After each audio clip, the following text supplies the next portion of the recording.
حضرت محمد بن ابو بکر رضی اللہ تعالیٰ عنہ فرماتے ہیں، کہتے ہیں کہ میں حضور کے ساتھ ایک جنگ پہ گیا تو واپس ہم آ رہے تھے تو اس جنگ میں بڑی فتح ہوئی. 5واں حصہ مال غنیمت کا ہم نے سرکار کی بارگاہ میں نذرانہ پیش کیا تو 80 اونٹ حضور کے حصے میں بھی آئے، اتنا نفع ملا. واپس آ رہے تھے تو ایک جگہ شام کا وقت ہو گیا، کچھ علاقہ اچھا ملا تو حضور نے فرمایا سفر آگے نہ کرو، یہیں پڑاؤ کر لو، پتہ نہیں آگے جا کے کوئی ایسی اچھی جگہ میسر آئے نہ آئے. حالانکہ حضور سارا کچھ جانتے ہیں پر تعلیم امت کے لیے فرمایا یہی. کہتے خیمے لگ گئے، رک گئے، ایک ایک خیمے میں 2-2 4-4 آدمی. فرماتے میرے خیمے میں حضرت محمد بن ابو بکر جناب ابو بکر کے صاحبزادے، تو میرے خیمے میں جو صحابی تھے نا وہ بڑے موٹے تازے تھے، بڑے وجود ان کا بسطۃ فی العلم والجسم، موٹے تگڑے. مغرب کی نماز پڑھنے ہم حضور علیہ الصلوۃ والسلام کی بارگاہ عالی مرتبت میں حاضر ہوئے، حضور کے پیچھے نماز پڑھی اقتداء میں. کہتے نماز مکمل کر کے نا تو صحابی کا دل کیا میں دست بوسی کروں. اس زمانے میں لوگ لکڑی کے جوتے پہنتے تھے، کھڑاؤں کہا جاتا تھا. حضور کے قدمین شریفین پر نالین مقدس نہیں تھے اور حضور کا وجود نا بڑا نازک تھا.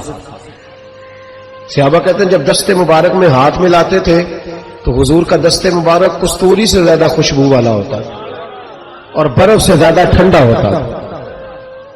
تو فرماتے حضور کی بارگاہ میں نا نماز کے بعد جب صحابہ بکھرے تو وہ بھی آگے بڑھے سلام. یہ کچھ لوگ آتے ہیں سلام لینے، مجھے بڑی تکلیف ہوتی ہے جب دھکے لگتے ہیں نا تو میں کہتا ہوں یار نہ آیا کرو، ہم کون سا کوئی اتنے اعزاز والے لوگ پھر دھکے لگ. اور کچھ اتنی محبت سے سلام لیتے ہیں، اتنی محبت سے سلام لیتے ہیں کہ کئی دفعہ جوڑ ہل جاتے ہیں، اتنا زبردست سلام لیتے ہیں. وہ پیچھے کھڑے ہوتے ہیں تو ہاتھ کھینچ لیتے ہیں. اب وہ طبیعت بھی نہیں چاہتی کہ کسی کو کچھ کہا جائے، لیکن وہ بعد میں محسوس ہوتا ہے کہ یہ محبت ہوئی ہے اور محبت میں معاملات بڑے دور نکل جاتے ہیں. کئی دفعہ اس سلام لینے کے لیے جب آگے بڑھے نا تو جوش میں دوڑ کے آگے بڑھے. حضور کے دستے مبارک کو چوما، لکڑی کے جوتے پہنے تھے، حضور کے قدم مبارک پہ جوتا نہیں تھا. انہوں نے اپنے پیر سے حضور کا پیر دبا دیا.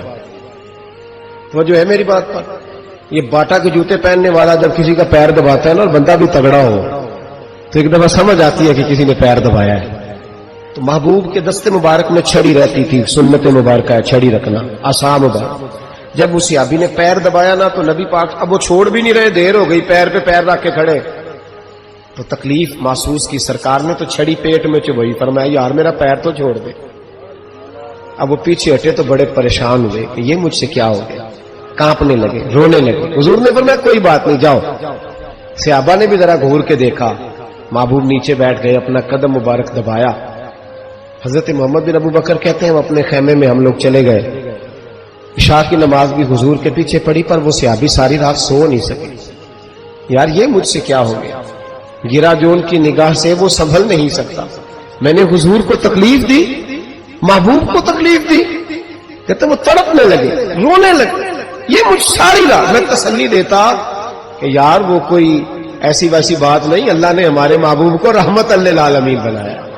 اور حضور جانتے ہیں کہ تو نے جان بوجھ کے ایسا نہیں کیا، لیکن وہ اندر کا جو ہے نا وہ ماحول وہ ان کو چھونے نہیں دیتا. کہتے ہیں سحری کا وقت ہوا تہجد کا، سیدنا بلال حبشی آئے، خیمے کے باہر کھڑے ہو کہنے لگے بندہ کدھر ہے جس نے کل مغرب کے وقت حضور کا پیر دبایا، کدھر ہے؟ کہتے ہیں اب تو وہ اور ڈرے اور کہنے لگے لگتا ہے میری مذمت میں قرآن آ گیا. محبوب کی غیر ارادی بے ادبی بھی اللہ کو پسند نہیں. کہا لگتا ہے آیتیں آ گئی، پتہ نہیں میرے بارے میں کیا حکم آیا ہوگا. آپ اپنے ابا سے کہہ کے میری سفارش کرائیں گے، جناب صدیق اکبر سے کہیں گے کہیں ایسا نہ ہو کہ میری دنیا بھی جائے اور آخرت بھی جائے. کہتے تڑپتے سسکتے در رسول پہ پہنچے، شہری کا وقت حضور تشریف فرما ہے.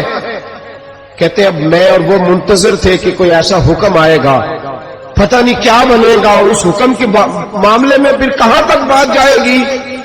قربان جائے جب حضور کے سامنے کھڑے ہوئے تو سارا کچھ جاننے والے محبوب نے اپنی امت کی تعلیم کے لیے فرمایا بھائی عشاء کے بعد ہی تجھے بلانے کا ارادہ ہوا تھا، پھر خیال آیا کہ تو کہیں سویا ہوگا، شہری میں لوگ اٹھ جاتے ہیں تہجد کے لیے، اس لیے تجھے بلایا ہے. فرماتے اب انتظار تھا کہ وہ بڑی بات آئے، ڈر رہے تھے، لیکن قربان جائے نبی پاک نے پیر دبانے کا ذکر ہی نہیں فرمایا.